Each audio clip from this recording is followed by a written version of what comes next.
Number 16 through 19 on the study guide ask us to state the domain of each of these functions. Anytime you're trying to state the domain, you want to be thinking about what, if anything, is going to make this undefined. Those values would not be in the domain. The domain is the set of x values that belong to the function. So on number 16,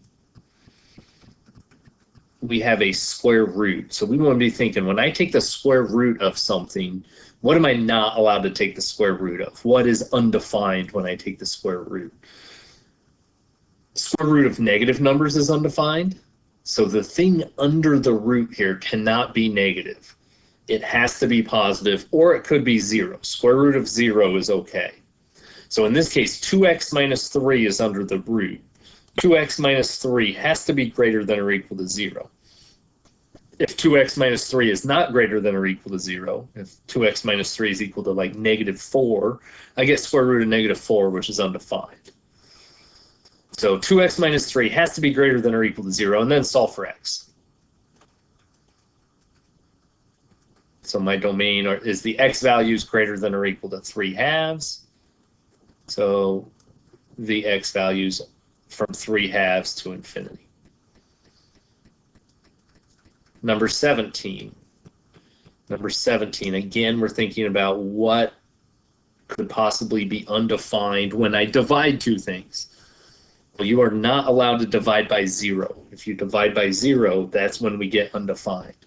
So x plus 1 cannot be equal to 0. If it were, then I would divide by 0, which is undefined. X cannot be equal to subtract 1 from both sides, -1, and then written as an interval. That's all the values from -infinity to -1, but not including the -1, and then also all the values from -1 to infinity.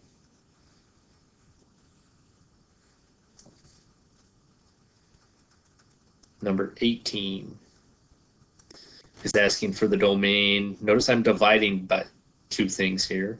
So the bottom cannot be 0. But then I'm also taking a square root. So 3x minus 1, it could be positive. Square root of a positive is okay. In this case, it can't be 0. Square root of 0 is okay, but I can't divide by 0. And it also can't be negative because I cannot take square roots of negatives. So in this case, 3x minus 1 has to be positive. X value is greater than 1/3. Those are the x values from 1/3 to infinity. And finally, number 19. Number 19, we have a fifth root. We are allowed to take the odd root of any number. Positive numbers have odd roots. Negative numbers have odd roots. 0 has an odd root. Therefore, our domain is all real numbers from -infinity to +infinity.